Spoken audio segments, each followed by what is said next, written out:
If you also want a strong confidence upon your strategy, so the next time when you trade, you don't have to worry because you have completely forward tested and this video is for you. जनाब मैं कह सकता हूँ founder of apex trading academy. आज की इस video में हम लोग सीखेंगे कि किस तरीके से हम लोग फॉरवर्ड टेस्ट करते हैं, वो कौन सी चीज़ें हैं जो हमें फॉरवर्ड टेस्ट करते वक्त याद रखनी है और किस टाइम तक और कितना हमें फॉरवर्ड टेस्ट करना है कि हम समझ जाए कि हाँ इस स्ट्रैटेजी सेटअप के ऊपर हम लोग ट्रेड ले सकते हैं।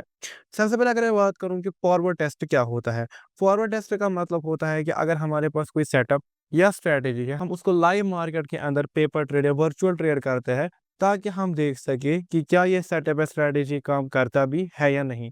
ये इसलिए ज़रूरी है ताकि अगर हमें कोई स्ट्रैटेजी हमारे पास सेटअप या एज है, तो हम उसके ऊपर सीधे ही ट्रेड लेके लॉस ना करें, बल्कि पहले देखें कि ये काम करता भी है या नहीं। इसको हम लोग फॉरवर्ड टेस्ट कहते हैं। अब बहुत सारे लोग मुझे यहाँ पे कहेंगे कि हम बैक टेस्ट क्यों नहीं कर सकते हैं? मैं बैक टेस्ट में के अंदर विश्वास नहीं रखता।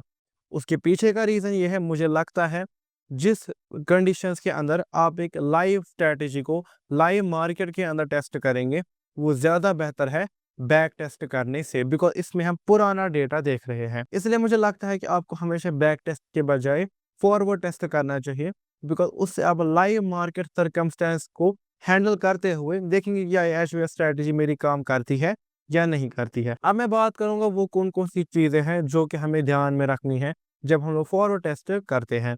सबसे पहले फॉरवर्ड टेस्ट करने के लिए आपके पास ऑब्वियसली एक एज स्ट्रैटेजी या कुछ भी ऐसा होना चाहिए जिसके ऊपर आप ट्रेड करना चाहते हैं।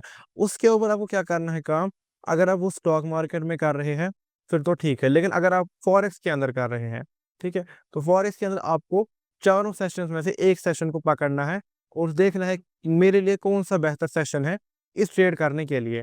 अगर आपके ऐज के अंदर ऑलरेडी दिया हुआ है कि आपको कोई पर्टिकुलर सेशन के अंदर ट्रेड करना है, दैट इज़ गुड। अगर नहीं तो आपको खुद से कोई सेशन लेना है। क्रिप्टो के लिए भी अगर आप चाहें तो सेशन के साथ जा सकते हैं, लेकिन आप 24 आवर्स उसमें ट्रेड कर सकते हैं। लेकिन मोस्ट पर्टिकुलरली आपको फॉरेक्स के अंदर एक पर्टिकुलर सेशन पकड़ना है। जैसे जब भी मैं ट्रेड करता हूँ, मैं हमेशा पूरा लंदन सेशन ट्रेड करता हूँ।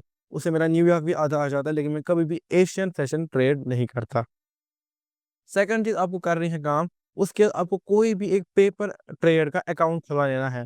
स्टॉक मार्केट में वो कुछ देखने को मिल जाएँगे। फॉरेक्स में अगर आप चाहें तो किसी भी ब्रोकर जैसे एक्सनस या एडवांटेज है, उनका डेमो ट्रेड यूज़ कर सकते हैं और क्रिप्टो में भी आपको बहुत सारे देखने को मिल जाएँगे जिनका वर्चुअल ट्रेड कर सकते हैं। उसके बाद आप बड़े आराम के साथ ट्रेड कर सकते हैं।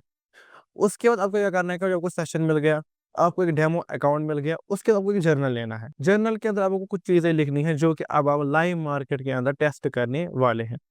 सबसे पहले आपको लिखना है कि जब भी मैंने ट्रेड ली, मेरा बायस क्या था? अगर उस स्ट्रैटेजी का कोई बायस है कि मुझे 1 दिन में इसी डायरेक्शन में ट्रेड लेनी है, तो सबसे पहले आप लिखोगे कि मेरा डेली बायस क्या है? उसके बाद आप करोगे काम, फिर उसके बाद जब आपको कहीं पे भी वो सेटअप बनते हुए दिखे, वहाँ पे आप करोगे एंटर और जर्नल में लिखोगे कि मैंने उस पर्टिकुलर सेटअप के अंदर एग्ज़ैक्ट एंट्री किस चीज़ को देखकर करी, रीज़न क्या था? ये लिखने के बाद आपको लिखना है कि मेरा रिस्क पर ट्रेड यानी कि आरपीटी कितना था और फिर स्टॉप लॉस हिट हुआ या टारगेट। उसके बाद आपको लिखना है यहाँ पर कि मैंने क्या चीज़ अच्छी की। जैसे मैंने अपना रिस्क मैनेजमेंट प्रॉपर्ली फ़ॉलो किया। मैंने जो हूँ जितने मेरे रूल्स थे उस सेटअप के उनको बराबर फ़ॉलो किया। अगर आपको लगता है कि मैंने कोई बुरी चीज़ की है जैसे कि मैंने पहले ही ट्रेड को कट कर दी, मैं इमोशनली थोड़ा-सा डर गया था, मैं जो शिवर कर रहा था ट्रेड को लेकर या कोई मैंने ऐसा रूल है जो मैंने ब्रेक कर दिया, तो जो भी नेगेटिव चीज़ है वो भी आपको इसके अंदर लिखनी है।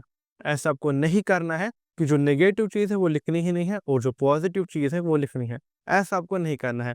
अदरवाइज़ इस जर्नल के बनाने का कोई भी फ़ायदा फिर नहीं रहेगा।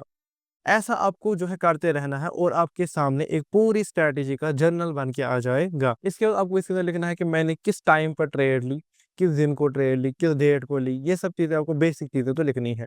अगर आप ये चीज़ें करते हैं तो आपको एक रेडीमेड डेटा मिल जाएगा कि क्यों और किस दिन मैं ट्रेड करता हूँ। और जब आप टाइमिंग लिखेंगे, स्पेशली टाइम, डेट, उससे आपको ये भी पता लगेगी कौन-सा ऐसा डे है जो मेरे लिए मोस्ट प्रॉफिटेबल होता है।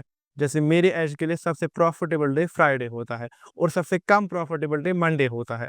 ऐसे आपको अपनी एज की भी एक प्रॉफिटेबिलिटी किस दिन ज़्यादा होती है, कम होती है, वो भी पता लग जाएगी। आपकी विन रेट क्या है, वो भी पता लग जाएगी। कौन-सी आपकी ऐसी चीज़ें हैं, जो कि आपको एक किस्म का रोक रही है प्रॉफिटेबल होने से, जबकि नेगेटिव चीज़ें जो कि आप इम्प्रूव कर सकते हैं, वो भी आपको पता लगेगी। ये आपके लिए एज़ अ फॉरवर्ड टेस्ट भी काम करेगा और काइंड ऑफ जर्नल की तरह भी काम करेगा। ऐसे तो इस फॉरवर्ड टेस्टिंग का कोई मिनिमम या मैक्सिमम टाइम विंडो नहीं है, लेकिन फिर भी मैं आपको एक अंदाज़ा दे देता हूँ कि आपको किसी भी सेटअप या स्ट्रैटेजी को मिनिमम और मैक्सिमम कितना फॉरवर्ड टेस्ट करना है। कम से कम आपको किसी भी एज को 3 महीने तो फॉरवर्ड टेस्ट करना ही करना है। उससे पहले आपको उसके डेटा को कॉन्क्लूड करने का सोचना भी नहीं है। और मैक्सिमम 3 साल, उससे ज़्यादा भी कर सकते हैं, लेकिन मैक्सिमम साइड ऑफ 3 साल तो पकड़ के ही चलिए। 3 महीने अगर आपको लगता है कि मतलब मैंने बहुत टाइम से इस रिएक्शन को देखा है, तो आप उस 3 महीने को कम से कम फॉरवर्ड टेस्ट कीजिए। मैक्सिमम तो फिर आप 3 साल भी कर सकते हैं, वो कोई मसला नहीं है, लेकिन कम से कम आपको 3 महीने जो है वो फॉरवर्ड टेस्ट करना ही करना है। और लास्ट में फिर आऊँगा मैं इस वीडियो के लास्ट पॉइंट के ऊपर, वो ये है कि वे टाइम फिर आपको कंटिन्यूअसली ऑब्जर्व करते रहना है। कौन-सी ऐसी चीज़ है जो कि अगर मैं इस एज के अंदर और इम्प्रूव करता हूँ, तो मेरा ओवरऑल विन रेट या ओवरऑल आरओई जो है वो बढ़ेगा। वो भी आपको इसके साथ जो है फ़ॉलो अप करते जाना है। और साथ ही में अगर आपको लगता है कि मुझे खुद के लिए कोई रूल्स बनाने और चाहिए, apart from the risk management, जिससे मैं ओवरऑल और भी ज़्यादा प्रॉफिटेबल हो सकता हूँ, वो रूल्स भी आपको बनाने हैं और उनको डिसिप्लिन के साथ फॉलो भी करना है। और लास्ट स्टेप हमें आता है किसी भी फॉरवर्ड टेस्टिंग या एज का, वो है पॉलिशिंग। विद टाइम जितना रूल्स को फॉलो करते जाएँगे, उनको बनाते जाएँगे, उनको ट्वीक करते जाएँगे और अपने सेटअप को जो है स्टिक रहेंगे। ये जो सेटअप है एज होता है आपके साथ पॉलिश होता रहेगा और एक टाइम ऐसा आएगा कि आपको फिर ऑटोमैटिकली जो रूल्स आपको फॉलो करने हैं, जिस पॉइंट आपको एग्ज़ैक्ट एंट्री करनी है, ऑटोमैटिकली वो करने लगेंगे। तो ये हमने आज की इस वीडियो में बात की कि फॉरवर्ड टेस्ट क्या होता है, क्यों ज़रूरी होता है, बैकवर्ड टेस्ट से क्या डिफरेंट होता है, कौन-सी चीज़ें हमें इसके अंदर याद रखनी है फॉरवर्ड टेस्ट करते वक़्त और किस तरीके से हमें पॉलिश करना है। मुझे उम्मीद है आपको आज की ये वीडियो पसंद आई होगी। अगर पसंद आई है, do let me know in the comment. और अगला वीडियो आपको किस टॉपिक के ऊपर चाहिए, also do let me know that in the comment. मैं मिलता हूँ आपसे अगली वीडियो में, तब तक के लिए बाय।